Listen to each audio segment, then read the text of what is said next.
जी, उस्मान साहब आप ज़रा ये एक्सप्लेन करें कि जो हमने अभी केस किया है, आपने बड़ी अच्छी प्रोसीडिंग्स उसमें कंडक्ट की हैं, वो क्या केस था? फैमिली सूट था? किस चीज़ का था? ज़रा वो बताएं। और उसमें जो अल्टरनेट डिस्प्यूट रेजोल्यूशन एडीआर का लेटेस्ट जो लॉ है, उसके मुताबिक प्रोसीडिंग्स कैसे होती हैं, आज ज़रा एक्सप्लेन करें स्टेप बाय स्टेप। जी सर। बेसिकली हमने जो सूट फाइल किया हुआ था, it was a family suit, जिसके अंदर हमारे मुख्तलिफ क्लेम्स थे, dowry articles of maintenance and all of that. तो इस अब सूट था for dowry articles and maintenance, और इसके अलावा कॉलम नंबर 19 ऑफ द निफानामा के अंदर एक कंपनसेशन अमाउंट थी। ठीक है, इसमें गोल्ड रिंग वगैरह थी ना अंदर? बिल्कुल, ब्राइडल गिफ्ट भी था। चलो ठीक है, ये हमारा सूट था। बिल्कुल। सबसे पहला स्टेप क्या हुआ? सूट फाइल किया। हमने सूट फाइल किया, उसके बाद रिटन स्टेटमेंट आ गई। अब Punjab alternate dispute resolution act 2019 और इसके अलग स्पेशली रूल्स हैं 2020 के, उसके अकॉर्डिंगली जब रिटन स्टेटमेंट डिफेंडेंट सबमिट कराता है, within the 30 days the trial जज is bound to refer the case to the ADR centre.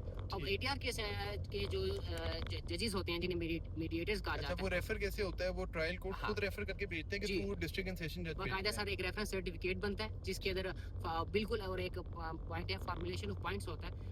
जो ट्रायल जज साहब होते हैं हमारे, जो मतलब बेसिकली जिस तरह एक कहेंगे एक pre issue framing of issues थोड़े से होते हैं, ताकि जो एडीआर हम साथ लगा भी देंगे ऑर्डर। बिल्कुल, वो हम साथ लगा भी देंगे, ताकि इन पॉइंट्स पे अच्छा, उसमें जो ट्रायल जज हैं वो खुद जो फैमिली कोर्ट के जज हैं वो रेफर करते हैं एडीआर सेंटर में कि थ्रू डिस्ट्रिक्ट एंड सेशन जज? नहीं, थ्रू नो डायरेक्टली रेफर करते हैं। और जस्ट रिटन स्टेटमेंट और प्लेंटिफ की रिटन स्टेटमेंट और डिफेंडेंट की प्लेंटिफ की प्लेंट और डिफेंडेंट की रिटन स्टेटमेंट जस्ट सबमिट होती है। बस वो दोनों ने इकट्ठी करनी है, इकट्ठी करके साथ ही उन्होंने भेज देना एडीआर सेंटर। एक ऑर्डर होगा जी, और वो रेफरेंस सर्टिफिकेट होगा, उसके तहत वो ऑर्डर आपको मिल जाएगा। अच्छा, डेट वो दे के भेजेंगे कि फलानी डेट पे आपने एडीआर में फलाने जज साहब का पेश होना है, ठीक है?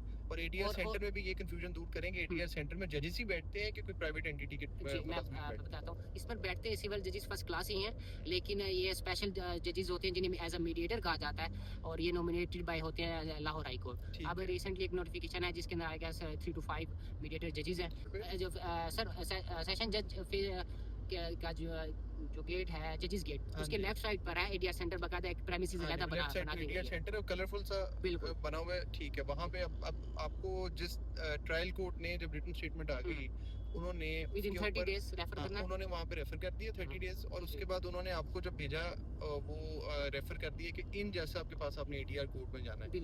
अब उस डेट पे फाइल थ्रू एलमेट चली जाएगी सर? वो अब और आपने खुद वहाँ पे पेश होना है? जी बिल्कुल चली जाएगी, उनकी ड्यूटी यही होती है वहाँ पहुँचाना, लेकिन अनफॉर्चुनेट है सिस्टम बहुत लैग करता है। मैं पूछना चाहता, हम लोगों को खुद उनके साथ एफर्ट करके बहुत ही ज्यादा एफर्ट करनी पड़ती है। फिर कल मेरे एक सीनियर भी बता रहे थे, जब मैंने ये कल एक वीडियो अपलोड की जिसमें थोड़ा सा मैंने बताया एडीआर के बारे में, कि उनको 2 महीने लग गए। खैर, हमें इसी भी चीज का अंदाजा था, इसलिए हमने जो एडीआर की डेट जो थी वो तो खैर मेंशन करते ही करते हैं, क्योंकि एडीआर के अंदर एक और ये चीज भी होती है, जब एडीआर के अंदर मैटर चला गया तो ट्रायल जो होता है, जो नॉर्मल ट्रायल है under section 3 sub clause 5 postpone हो जाता है, ठीक है? और एक और चीज, अगर कोई एविडेंस जो है वो is likely to become unavailable, like अगर उनका कोई रिश्तेदार है जिन्होंने एविडेंस जो है इन पर्सन देना चाहता है, वैसे तो वीडियो लिंक के थ्रू हो सकता है, लेकिन वो चाहते हैं कि मैं खुद पेश करूं, या ऐसा कुछ भी प्रोसीडिंग्स है, तो फिर before even referring the matter to the ADR centre, the जज can record the evidence as well, okay? और इसके अंदर क्या बात कर, अच्छा, इसके बाद जो है वो ये बताएं कि एडीआर सेंटर में आपने अपने हाथ में फाइल पकड़ी, एलमत के थ्रू आपने फाइल जो है उसको साथ आपने पहुंचा दी, और उसके बाद उस डेट पे जो हमारी हियरिंग थी उसमें अब आप एक्सप्लेन करें कि आप जब सीधा गए तो वो कोर्ट नुमा चीज बनी हुई है कि कोई इस तरह का कोई क्लिनिक टाइप बना हुआ है या कोई नर्सरी टाइप बनी हुई है? मीडिएशन टाइप बनाए हुए हैं, और यहाँ पर लीगल आर्गुमेंट्स हो भी नहीं सकते, क्योंकि ये मीडिएशन प्रोसीडिंग्स पिक्चर भी लगा देंगे। जी, वो सारी हमने प्रेमिसेस की थोड़ी सी ली थी पिक्चर्स, तो ये बेसिकली मीडिएशन रूम्स होते हैं, यहाँ ना ही लीगल डिस्कशन हो सकती है और ना ही करनी चाहिए। और हमें एज अ लॉयर हमें वैसे भी एडीआर और मीडिएशन को प्रमोट करना चाहिए, क्योंकि अनफॉर्चुनेट है कि हमारी जो पाकिस्तानी कौम जो है लिटिगेशन फ्रेंडली है। हम इस चीज को बहुत ही एक बड़ा फ्लेक्स समझते हैं कि मैंने उसके खिलाफ पर्चा करवा दिया और मैंने उसको अंदर करवा दिया। अच्छा, अब ये बताएं, ट्रायल कोर्ट कंपल्शन उन्होंने भेजना ही भेजना वहां पे? अच्छा, जब वहां पे एडीआर सेंटर में हम जाते हैं तो हमने जाके किसको रिपोर्ट करना होता है? वहां पे कौन बंदा रेलेवेंट है जिसको आपने जाके बताना है मेरा फलाना केस इतने बजे लगा हुआ? जी सर, वहाँ पर जिस तरह एक नॉर्मल जजेस के जो रीडर वगैरह होते हैं, तो वहाँ एक अलग रूम बना हुआ था जहाँ पर उनके स्टाफ बैठा हुआ। जितने जजेस हैं उतने रूम्स हैं कि सारे इकट्ठे बैठे हैं? नहीं सर, अलग-अलग मीडिएशन मीडिएशन रूम अलग होता है, क्योंकि हर और एक और मीडिएशन चीज, रूम में एक जज होता है। एक जज होता है। और एक और चीज़ भी हम नोट करनी है कि ये जितनी भी एडीआर की प्रोसीडिंग्स होती हैं ये कॉन्फिडेंशियल होती हैं और प्रिविलेज कन्वर्सेशन है, और ये इनएडमिसिबल है। अगर कोई भी यहाँ पर डिस्कशन हुई है, अगर उनमें से कोई भी पार्टी जो है उसका एविडेंस में यूज करना चाहती है कि ये एडीआर प्रोसीडिंग्स के अंदर उन्होंने ये कहा था, तो इनएडमिसिबल एविडेंस है। वहाँ पे इवन काउंसिल को भी डिस्करेज करते हैं कि आप खुद ही से आके बात बिल्कुल करें। डिस्करेज करते हैं वो। मैं अच्छा, अब ये बताएं कि वहाँ पे जो सिटिंग एरिया बना हुआ है जहाँ पे जजेस हियरिंग कंडक्ट करते हैं, वहाँ पे हमारी तो पार्टी अंदर गई थी और बाद में आप भी गए और बात की, तो वहाँ पे किस तरह जज साहब अपनी कुर्सी पे बैठे और सामने वो बैठे हैं कि किस तरह का फ्रेंडली राउंड टेबल बैठा है? No sir, across the table जिस तरह जैसा कोर्ट में होता है उसी तरह ही होता है। मतलब वहाँ पे कि जिस तरह बाहर के मुल्कों में या इंडिया वगैरह में हम देखते हैं कि वहाँ पे राउंड टेबल्स है, यहाँ पे उस तरह नहीं, यहाँ पे बकायदा वो कोर्ट रूम नमा ही बना हुआ है। हालांकि उसको मैं कोर्ट रूम नमा नहीं, जिस तरह आम टेबल होती है ये टेबल में जिस तरह ऑफिसर बैठते हैं टेबल के इधर और वहाँ पे आके प्रोसीड करते हैं। अच्छा, फिर आपने गए, आप जाके रीडर को जाके आप बताते हैं कि जी मेरा ये केस लगा हुआ है, वो आपको क्या कहते हैं कि टाइम एग्जैक्ट अगली पार्टी को कौन सा दिया हुआ ये टाइम? मैं वो उसके बारे में बताता हूँ। तो मैंने जब जाकर बताया,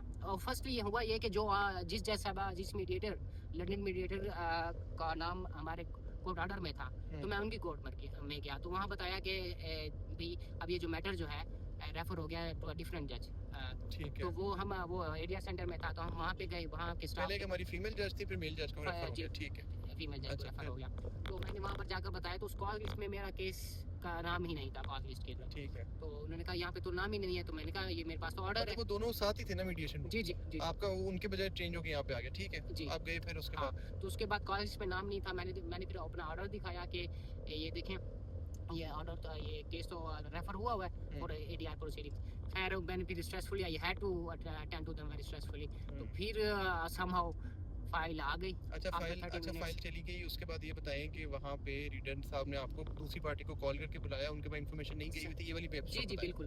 तो मैंने उनसे पूछा कि दूसरी पार्टी आई है, तो उन्होंने कहा कि नहीं आई। तो और ये चीज़ भी बेहतर होती है जब भी reference letter for the IDR भेजा जाता है तो दोनों काउंसिल्स के नाम या और पार्टीज के नंबर भी उस जो रेफरेंस सर्टिफिकेट होता है उसमें मेंशन होते हैं। ठीक है। तो उन्होंने कॉल की, उन्होंने कॉल कर दी दूसरी पार्टी को, और उनको ये पता ही नहीं था कि वकील साहब ने आगाह नहीं किया हुआ था कि आज एडीआर की प्रोसीडिंग्स होनी है। अच्छा, उनके वकील साहब आए फिर साथ में? सर वो मैं बताता हूँ ना कि आए भी किस तरह। तो खैर हमने वेट किया, बकायदा वेटिंग एरिया बना हुआ है जहाँ पर आप अपनी पार्टीज के साथ बैठ सकते हैं। तो तकरीबन कोई 1.25 घंटे के बाद मैं दोबारा गया स्टाफ के पास। मैंने कहा अभी तक तो वो नहीं आए। मैंने तो आए अपने रेलेवेंट कोर्ट के स्टाफ के पास? बिल्कुल रेलेवेंट कोर्ट जो मीडिएशन रूम का स्टाफ है। मीडिएटर लंदन मीडिएटर का स्टाफ है। ठीक है। तो क्योंकि मैंने आईपीटी आना था, तो मैंने कहा कि मैंने तो इस तरह करना है और ये अभी तकरीबन 12 बज गई है, तो अभी तक तो ये स्टाफ ने, फिर उन्होंने दोबारा कॉल की, तो क्या कहते उसने कहा मैं आ रहा हूँ। मतलब वो डिले ही कर रहा था। और जो कंडक्ट है डिफेंडेंट का ट्रायल कोर्ट के अंदर भी इसी तरह ही है। अच्छा चलें, वो तो मेरिट्स पे होगी, मेरिट्स पे नहीं हमने जाना। हमने ये बताना है, आप ये लोग पूछते हैं ना कि एडीआर का प्रोसीजर होता कैसे? जी जी। अच्छा, वहाँ पे आपने उनको कॉल करवा के बुलवा लिया एग्जैक्ट टाइम पे? वो जज साहब ने बुलाया था, वो भी हाँ वो मैं बताता हूँ। फिर मैंने पहले वो पार्टी अंदर गई दोनों जी, आप बाहर थे? अकेले पहले मेरी प्लेंटिफ गई अंदर मीडिएटर जज साहब के पास, उसके बाद उनकी वो गई। ठीक है। जैसा हमने क्या बात की अंदर, क्लाइंट ने क्या बताया आपको? क्लाइंट ने ये बताया कि उनसे पूछा गया कि आपकी शादी कब हुई थी और what are the reasons of dispute, आपकी जो डाइवोर्स है वो बेसिकली क्यों हुई है ना, और आपको क्या लगता है कि ना डाइवोर्स आपको क्यों दी गई है आपके अकॉर्डिंगली, और आपने ये जो क्लेम फाइल किया हुआ है ये सस्टेनेबल है या ये सस्टेनेबल नहीं है, या उनसे बात पूछी। मतलब जैसा हमने कोशिश करने की कोशिश की कि कहाँ से इनकी सालसी किरदार अदा कर सकती है। ठीक है। अब दूसरी पार्टी पर आई, फिर दूसरी पार्टी आई डिफेंडेंट यानी द हस्बैंड, वो गया, उनसे भी इसी तरह की बातें की होंगी। वैसे सर ये प्रिविलेज कन्वर्सेशन उन्होंने बात की, तो दोनों आपस में दोनों ने ये बात से एग्री, दोनों ने ये बात पे स्ट्रेस किया कि हम लोग नहीं सेटलमेंट सर। उसके बाद दोनों मतलब हस्बैंड और वाइफ, एक्स हस्बैंड और वाइफ को दोबारा बुलाया गया। पहले अकेले बुलाया गया, फिर बाद में बुलाया गया। तो फिर उनको सामने एक प्रपोजल रखा गया, जो प्रपोजल लेकर मेरी क्लाइंट मेरे पास बाद में आई। प्रपोजल वो रिटन में था? नहीं, रिटन में नहीं था। अच्छा, ओरल ही था। ठीक है। तो मैंने उनको बता दिया कि भाई मतलब ये जो sustainable in the eyes of law नहीं है, तो हम जो है प्रोसीड करेंगे विद द ट्रायल। उसके बाद मेरे क्लाइंट ने को मैंने बता दिया कि जैसा किस तरह बात करनी है।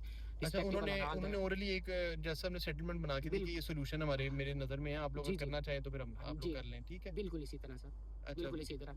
तो उसके बाद फिर मुझे बुलाएगा मुझे बुलाया गया और मुझसे भी इसी तरह बात की गई कि आपने ये क्लेम फाइल किए हुए हैं, इतने ये वाला क्लेम, तो आई गेस फिर काउंसिल को बुला लिया आपको, उनके काउंसिल मौजूद नहीं थे? नहीं वो मौजूद अच्छा, थे। आपको जैसा आपने पहले उनको देखें, पहले उनको अलग-अलग बुलाया जी प्लेंटिफ को और डिफेंडेंट को, बिल्कुल उसके बाद दोनों को इकट्ठे बुलाया, उनको बिल्कुल। एक ऑफर दी, उन्होंने ऑफर से डिनाई किया, उसके बाद उन्होंने काउंसिल को बुला लिया जो आप थे, और आपको आगे जैसा आपने क्या कहा? जी, अब जब मैं अपेयर हुआ तो मुझे जैसा आपने कहा कि आपने केस फाइल किया हुआ है, उसके अंदर ये जो क्लेम है खास तौर पे कॉलम नंबर 19 का, उन्होंने कहा कि ये तो मतलब against the injections of Islam है, क्योंकि मैंने भी जैसा आपसे बहुत हम्बली प्रेजेंट किया कि आई नो मेरिट्स पे ना जाए, वो नहीं जरूरत, हमें जरूरत नहीं। कॉलम 19 में तो जैसा ने कहा कि आप तलाक पे किसी किस्म की कंडीशन नहीं लगा सकते, बिल्कुल, तो ये आपको मिलेगा भी हालांकि हमारी इस पे रिसर्च है और आपके मुताबिक ये बिल्कुल इंशाल्लाह इंशाल्लाह वो ये इंटेंशन ऑफ द पार्टीज पे डिपेंड करता है, इंटेंशन ऑफ द पार्टी पर। ठीक है, आपने फिर जैसा आपको क्या कहा? जैसा आपको मैंने फाइनली कहा कि I respect you what you are respect your proposal totally, but in the eyes of law जो प्रपोजल हमें मिल रहा है इट डजंट सूट अस,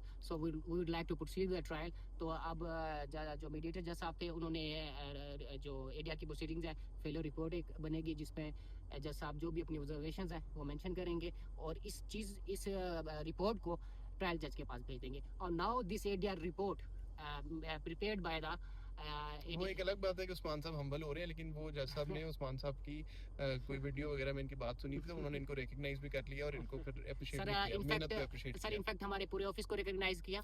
चलें फिर आगे चलें, ये बात इग्नोर करके आगे फिर तो उसके बाद जो अब ये बात यहाँ पर समझने की जरूरत है, ये जो एडीआर की रिपोर्ट एडीआर जब मेड नहीं, पहले यहाँ से करें ना। अब वो जैसा आपने आपसे पूछा, आपने उनको फाइनली कहा कि हमने सेटलमेंट नहीं करनी यहाँ जो प्रपोजल में मिल रहा है मैंने वो नहीं कर रहा। उसके बाद क्या हुआ इस टाइम के बाद? हाँ, उसके बाद उन्हें कहा चलिए मैं एक फेलियर रिपोर्ट जो है एडीआर की वो मैं प्रिपेयर करके ट्रायल जज में भेज दूंगा, you will proceed with the trial. अच्छा, उन्होंने क्या क्या कौन सी report? Failure report. Failure report की एडीआर प्रोसीडिंग लैप्स कर गई है, फेल हो गई है, पॉसिबल नहीं है सालसी किरदार अदा करना। बिल्कुल। अब उन्होंने कहा मैं ट्रायल कोर्ट में नेक्स्ट डेट आपको वो यहाँ से रेफर करेंगे, ट्रायल कोर्ट में डेट डाल के भेजेंगे कि इस डेट में आपने उसी ट्रायल कोर्ट को वापस जाना है जहाँ से रेफर हुआ। सर जो ट्रायल कोर्ट ने जब रेफर मैटर किया था एडीआर सेंटर के लिए, तो नेक्स्ट डेट ऑफ हियरिंग 20 दिन हमने स्ट्रेस किया था कि कम से कम दिन दिए जाएं, क्योंकि मैक्सिमम जो ट्रायल कोर्ट है 60 दिन दे सकती है एडीआर की प्रोसीडिंग्स के लिए। ठीक है, तो क्या कहते हैं, अब जो फेलियर रिपोर्ट एडीआर की होगी उसके अंदर जो भी हमारे लर्निंग मीडिएटर की जो भी ऑब्जर्वेशंस हैं that will continue along with the main suit file। ठीक हो गया, ओके, वो साथ अटैच हो जाएंगे मेन सूट बिल्कुल के साथ अटैच होंगी। ट्रायल कमेंस होगा, बिल्कुल एडीआर का काम यहाँ पे खत्म हो गया। एडीआर प्रोसीडिंग्स फेल हो चुकी हैं, इसके बाद फ्रेमिंग ऑफ इश्यूज होगा, एविडेंसेस होंगे, और ये मतलब ये कि ट्रायल कोर्ट ओरिजिनल जिसने इनको रेफर किया था उसी के पास प्रॉब्ली वापस चली जाएगी। जी बिल्कुल। अब डेट कितनी देर की सर वो 10 सितंबर की है, क्योंकि अगस्त में छुट्टियां आ गई। अच्छा, वो हो गया। और इसमें इंपॉर्टेंट बात एक और भी है कि जब हम बात करते हैं, जो क्या कहते हैं, हम जब बात करते हैं कि वो जो रिपोर्ट की बात करते हैं और जब इसमें मेरिट्स की बात करते हैं, तो ट्रायल जो है वो अगर मीडिएशन आप लोगों की सक्सेसफुल हमारे क्लाइंट की हो रही होती है तो फिर क्या होता है? हाँ बिल्कुल, ये चीज़ समझने की जरूरत है, क्योंकि कुछ लोग होते हैं वो चाहते हैं कि हम कोर्ट की झंझट में ना पड़ें और वो चाहते हैं कि हमारी सेटलमेंट हो जाए थ्रू कॉम्प्रोमाइज। तो उसके अंदर ये होता है कि जो भी कॉम्प्रोमाइज होगा, ठीक है, उसको it will be reduce in the writing. और जैसा आप लिखेंगे जो मीडिएटर, जैसा हम नहीं कहेंगे, हम मीडिएटर कहेंगे, लैंडिंग मीडिएटर।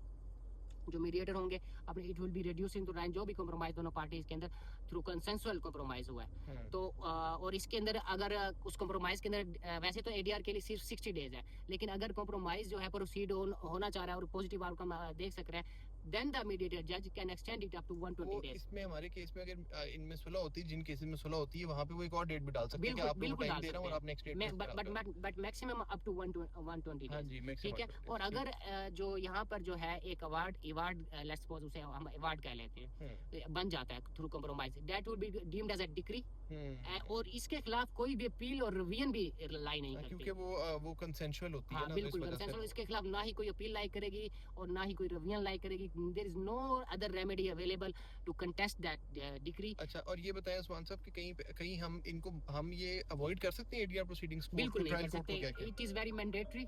हाँ जी, ताकि हमारी जो पेंडेंसी है केसेस की, उस चीज को मद्देनजर रखते हुए एडीआर के इसको मैंडेटरी करार दे दिया गया। इसका मतलब है कि अच्छा, अब यहाँ पे अब रूटीन में ट्रायल कोर्ट में वापस चला गया एडीआर वाला, मतलब ये फैमिली सूट का स्पेशल प्रोसीजर आपको बता रहे हैं, और ये इंपॉर्टेंट है कि अब ये वापस ट्रायल कोर्ट में जाएगा और अपनी नॉर्मल प्रोसीडिंग्स को कमेंस होगी बिल्कुल सर इसी तरह। तो हमारी एक ही डेट में एडीआर की प्रोसीडिंग्स थी और अगर वो नहीं सेटल हुआ तो हमारी वो वापस ट्रायल कोर्ट में चलेंगी। ये स्टेप बाय स्टेप पूरी बात, क्योंकि सर वैसे तो डेट एक और मजीद भी बढ़ सकती थी, क्योंकि एडीआर की प्रोसीडिंग के लिए 20 दिन थे, लेकिन चूंकि जो लर्निंग मीडिएटर मीडिएटर साहब थे वो देख पा रहे थे कि जो डिफेंडेंट साइड है वो बहुत ही एक आई वुड से ऐसे एब्सर्ड एक प्रपोजल दे रही थी हमें। तो the London mediator could see कि this is not a viable proposal in the eyes of law. So अब हमारी फेलियर रिपोर्ट चलेगी और and we will proceed with the trial. Voice note जरा करो मैं आपको। ठीक है, थैंक यू।